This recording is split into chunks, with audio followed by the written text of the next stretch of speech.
ক্ষমতাচ্যুত প্রধানমন্ত্রী শেখ হাসিনা ও তার পরিবারের সদস্যরা আসন্ন ত্রয়োদশ জাতীয় সংসদ নির্বাচনে ভোট দিতে পারবেন না। বুধবার 17 সেপ্টেম্বর নির্বাচন কমিশনের ইসি সচিব আখতার আহমেদ বিষয়টি নিশ্চিত করেছেন। তিনি বলেন, যাদের এনআইডি লক আছে তারা কেউই প্রবাসে বসে ভোট দিতে পারবেন না। গত এপ্রিলে ইসির এনআইডি শাখার মহাপরিচালক ASM হুমায়ুন কবিরের নির্দেশনায় শেখ হাসিনা ও তার পরিবারের 10 সদস্যের এনআইডি লক করা হয়।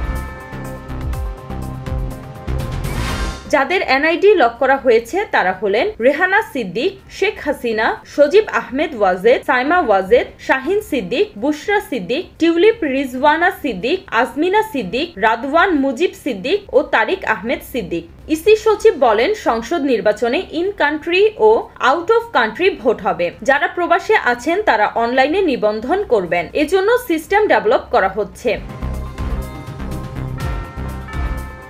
শেখ হাসিনা ভোট দিতে পারবেন কিনা জানতে চাইলে তিনি বলেন, তার তো এনআইডি লক আছে। যাদের এনআইডি লক আছে তারা ভোট দিতে পারবেন না। মামলার কারণে বা অন্য কোনো কারণে যারা পালিয়ে বা অন্যভাবে বিদেশে অবস্থান করছেন তাদের ভোট দিতে কোনো অসুবিধা নেই, তবে তাদের এনআইডি আনলক অবস্থায় থাকতে হবে। তিনি বলেন, প্রবাসে বসে ভোট দিতে হলে অনলাইনে নিবন্ধন করতে হবে এনআইডি নম্বর দিয়ে। এক্ষেত্রে পাসপোর্ট নয়, এনআইডি বাধ্যতামূলক হবে। তাই যার এনআইডি লক থাকবে তিনি কি করে অনলাইনে নিবন্ধন করবেন? তিনি তো পারবেন না। যারা এনআইডি দিয়ে নিবন্ধন করবেন তারাই কেবল এই সুযোগ পাবেন।